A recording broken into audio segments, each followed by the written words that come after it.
Operation सिंदूरच्या यशानंतर पंतप्रधान मोदी जवानांच्या भेटीला आदमपूर एअरबेसवर मोदींनी घेतली जवानांची भेट। मोदींचा जवानांशी दिलखुलास संवाद।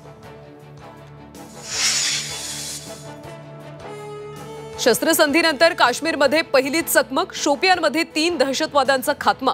केल्लरच्या जंगलात दहशतवादी लपल्याची माहिती। लष्कर-ए तोयबाच्या कमांडरला घेरलं।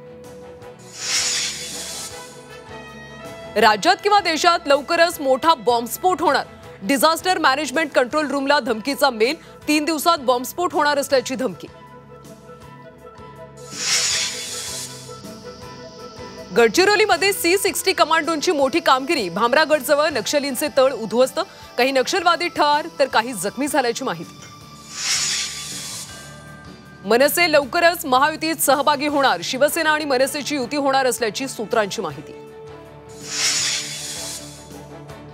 उद्योगमंत्री उदय सामंत आणि राज ठाकरेंची भेट। शिवतीर्थ निवासस्थानी दोन्ही नेत्यांमध्ये तासभर चर्चा।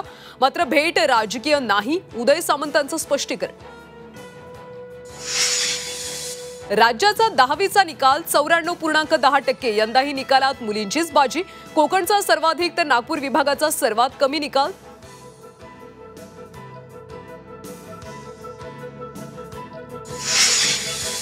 सीबीएसई बोर्डाचा 12वीचा निकाल जाहीर। 88.39% विद्यार्थी उत्तीर्ण। विजयवाडा विभागाचा सर्वाधिक 99.60% निकाल।